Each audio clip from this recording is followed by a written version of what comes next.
Right, in this question, what we're going to do is use the antiderivative to evaluate the integral from 1 to 3 of 2x cubed minus 4x to the negative 2 power. And so if we're going to work this out, what we're going to want to do is remember how the antiderivative works. And it's that capital F part. So we would look at f of b minus f of a. And that's going to be equal to the integral from a to b of little fx dx. And basically what we're saying is the derivative of what thing, which would be the capital F, is equal to little f. Derivative of what is equal to f of x. And so this is how we would use the antiderivative part. We got a minus sign in here, so don't worry about that. All that means is that we can break this problem, this little function, up into two pieces where we're looking at 2x cubed and also where we're looking at 4x to the negative 2. So let's just start with the 2x cubed part. The derivative of what thing is 2x cubed? And if you think about it, when you take a derivative, you're subtracting 1 from the exponent. So what we're going to have to do then is add 1 to the exponent. So we had to start at something x to the fourth. And what we want to do is we want to let's just try. Let's take a derivative, put a number in there, and see what we got. What if we try 8? When you take the derivative of x to the fourth over 8, does that equal to x cubed? And so when you put that 4 in front, multiply by 4, and reduce, you end up with 1/2. That's not going to work. But if you put a 2 in the denominator and take derivative, then what you're going to end up with is 4 times 1/2 x to the third. 4 times 1/2 is 2. All right, so our derivative on that guy, our parent function on that guy is going to be x to the fourth, and we're going to evaluate it from 1 to 3. And it's not technically the parent function, but it is the function that we can take the derivative of. It is the antiderivative of 2x cubed. Well, what about this other guy over here? The derivative is equal to 4x to the negative 2. Derivative of what is equal to that? And in order to figure that out, remember that when you take derivative, you have to subtract 1 from the exponent. So in this case, we're going to start with x to the negative 3, right? No, not x to the negative 3. We're actually going to go the other way. We're going to go x to the negative 1, okay? Negative 2 plus 1 is negative 1. And so now we can think to ourselves, okay, what times negative 1 gives us positive 4? What times negative 1 gives us positive 4? And in this case, we know we got to have a 4 in there, but we've got to work it out so that I get a positive 4 in the derivative. Well, I need negative 4 times negative 1, that's positive 4. So the antiderivative of 4x to the negative 2 is negative 4x to the negative 1. And I'm also going to evaluate this guy from 1 to 3, okay? Now what? Well, now I just take these numbers and I plug them in for the x's. So if we're back over on pink, I'm going to put where I stop minus where I start. 3 to the fourth divided by 2 minus 1 divided by 2. That's the pink part. In blue, I'm going to do the same thing. Stop minus start. So I'm going to have, well, let's talk about this for a second. If I've got negative 4x to the negative 1, that's the same thing as saying negative 4 over x. And honestly, it's a little bit easier to work from here, okay? So what am I going to have? I'm going to have negative 4 over 3, okay, minus negative 4 over 1. And I'm going to end up with a bunch of fraction-y things here, and that's okay. Fraction-y things are not necessarily a bad deal, but we can combine everything together, and it's going to work out really, really well. So do your math here. 81 over 2 minus 1/2 minus negative 4/3 plus 4. Well, go ahead and get a common denominator here because we've got to combine all of these things anyway, and this is just one way to do it. Like, you can pick several ways. I'm going to go ahead and combine these fractions. So this is going to end up being 8 over 3. All right, by the time you combine those fractions down, 8 over 3. And now I've got 81 over 2 minus 1 over 2. That's 80 over 2.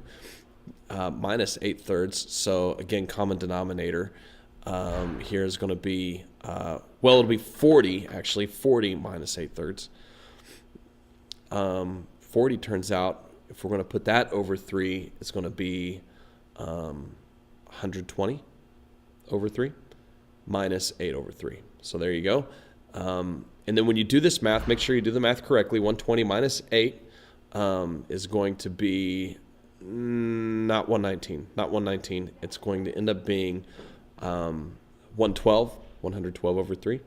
And so when you get done, that is the area of the space between the x-axis and your curve.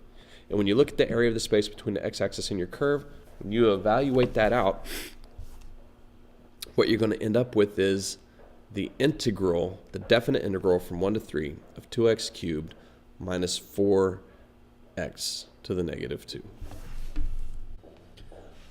All right, here we go with another definite integral, and we're going to solve this guy out the same way that we have solved the previous ones like this. We're going to find the antiderivative or the antiderivative. I'm not sure on the right way to say that, so I'll say both.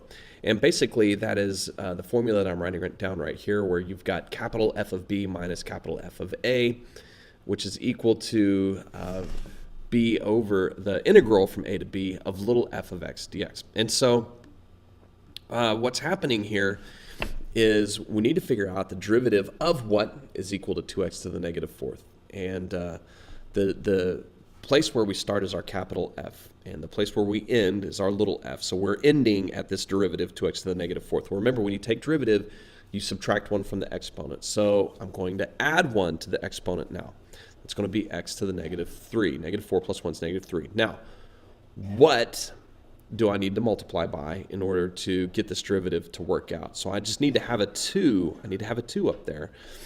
So as it turns out, if I can put a 3 in the denominator and a 2 in front of the x, when I take my derivative, this is going to get rid of the 3's. 3's cancel, and I'm left with 2x. Now, remember, it's negative 3 times 2. So I've got to have a negative in there in front of the 2, so that when I do negative 3 times negative 2, I get a positive 6. Positive 6 divided by 3 is 2, okay? So I know this antiderivative stuff is a little bit challenging, but it's not horrible, all right? Just follow these little patterns here that we're working on. So we're going to evaluate negative 2x to the negative 3rd power divided by 3 from negative 2 to 1. And remember, negative 2x to the negative 3 is this. That's the same thing as saying negative 2 over, let me fix this little whoopsie here, over 3x cubed, okay? Those are equality statements. And so what I'm going to do then is I'm just going to, this is now the capital F part of my equation, the capital F part of my equation. And I really prefer working with this puppy right here instead of x to the negative 3. It's just easier for my brain to deal with, okay? So here we go. Negative 2x to the negative 3 becomes negative 2 over 3x cubed. I'm going to start with where I stop. So I'm going to have negative 2 over 3 times negative 1 cubed minus where I started, which is negative 2. So I'm going to have negative 2 over 3 times negative 2 to the 3rd power. All right, now we've got a fraction here, and it really, from here on in, is not horribly difficult work. So I'm going to have negative 2 over negative 3 minus negative 2 over, now negative 2 cubed is negative 8, okay? So 3 times negative 8 is going to be negative 24.